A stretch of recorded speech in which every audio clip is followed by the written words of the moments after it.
we'll get started. So if I could just begin by asking if you could tell us more about why you wanted to be a nurse. Tell us more about yourself. Why did you want to do nursing as a career? Hi Kirali, my full name is Trian Nguyen and my preferred name is Ellie. My student ID is 1005-434-17. I'm currently a third year nursing student at Holmesland and I'm expecting to finish my Bachelor of Nursing by the end of this year. I'm also working as an enrolled nurse in aged care and Roshan at Monash Health at Berwickside. I used to work as a personal care worker for about 3 years and a half.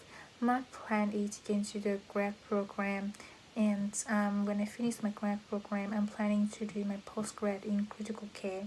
The reason I choose nursing is I'm compassionate in providing care for people around me. I know nursing is quite challenging, but it's quite interesting as well. Sometimes it's not just about providing care, but it's about saving a life. And I believe nurse is only occupations that make a change in someone else's life. Um, when I was in my placement, I was so happy when I know there was some patients will be discharged in my shift, and I can see how happy they were. Uh, then it's just something that motivated me to be a nurse. Okay, thank you. Can you tell us more about why you've chosen to apply to our organisation and our graduate nurse program?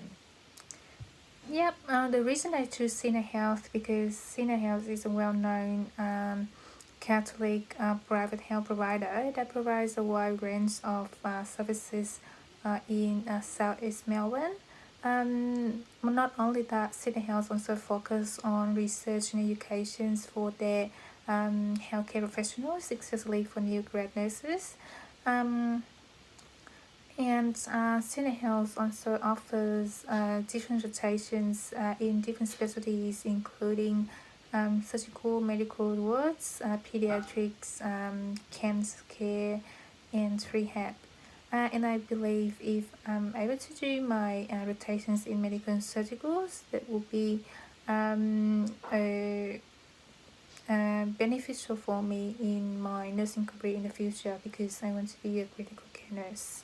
How do you incorporate each of our organisation's values into your nursing practice? Can you provide a recent example of how you've done this? Yeah, so senior health values include compassion, faith, and respect. I think all those are so important in the nursing. As a nurse, to bring all those three in the nursing practice, we need to be active listening to what the patient needs are, not just providing the physical care, but it's about the emotions, their spiritual. Um, Listen to them and respect their choice. They have the right to choose what they want to, and everyone's different. Everyone's have different cultures, different backgrounds, different beliefs, different values. So listen to them, get to know them a bit better, understand the issues are, and then get to know about what their needs and provide the care according to their needs to provide safe and best practice and best care for the patients. So I'm working as an enrolled nurse in aged care. One day when I did my medication route, I find out one of my residents quite sad. And then when I finished my medication route, I came back to her. She was still sitting there next to the window. And I asked her what's going on and what's happened. You look a bit sad today, huh? And then she told me she felt a bit sad. And then I asked her, is it okay if you can share with me what's going on? And then she told me, oh, her husband in the hospital. Well, I, just sit there, listen to her, what, she's telling about her husband, what's going on, stuff like that. And then I told her, if there's anything that I can help you, is there anything that you need? Do you want to go out for a walk? Or do you want a cup of tea or coffee for now? Or do you want me to call your family member? And then, it takes a bit of time, but I feel like she has someone to talk with. That's me. She has someone to talk with to share her story, and then at least she feel a bit better.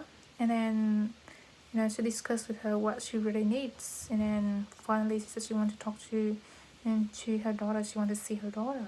Then I call her daughter and come and see her. They see each other. And I recognize that she feel a bit better. Have you ever been in a conflict situation before? How did you deal with that situation? And did you learn anything new from how you handled it? Yeah, because I'm working as a neural nurse, I deal with conflicts quite often. Let's take an example. One day when I came to work, so normally I and one of the other nurses will be on one floor, and we share the number of the personal carers. So normally we share equally, half and half. And then that day she came to me. She was quite frustrated. She told me, "Oh, Ellie, I need one more extra carer on her side during dinner time because she has two extra residents on lifting machines, and she need help." And then I told her, "Well, I can't really share because on my side I also have one personal carer, and I can see he doesn't know the floor, and I already had one resident had a fall, and I need an extra person to looking after him because he's very confused." And then she said, "No, but she really need to stop." And then it's just about communication skills. We didn't like aggressive, accuse each other because we all need helps. And then finally, we comes up an idea. Hey, let's call nurse in charge. We actually really need help.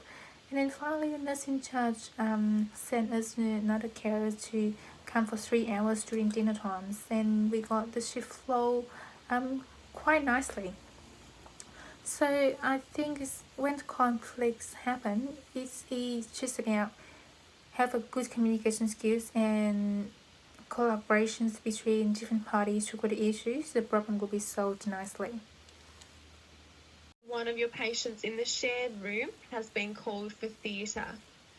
So you go and notify the patient, and at that time he tells you about his chest pain and that he's currently got some difficulty breathing.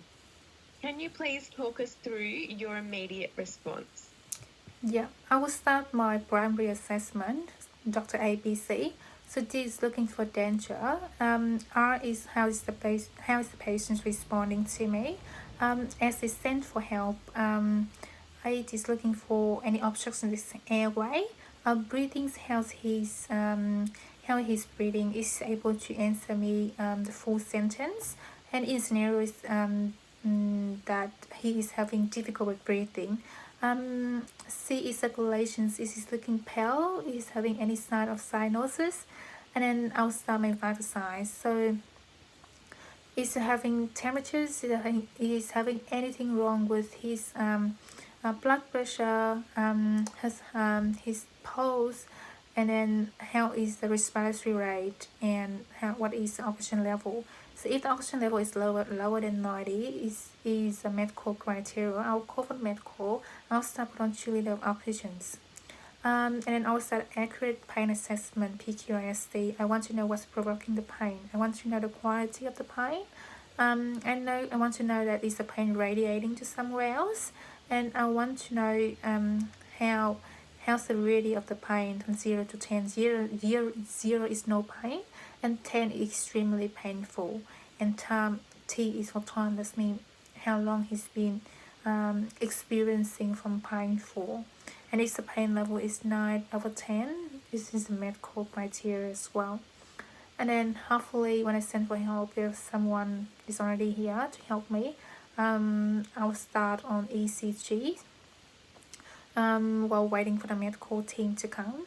And I also check the patient's medical histories. If he had any heart failures histories, and then checking for medications, is anything for chest pain. And I also stay with the patients, reassures him, explain to him that the medical team is coming.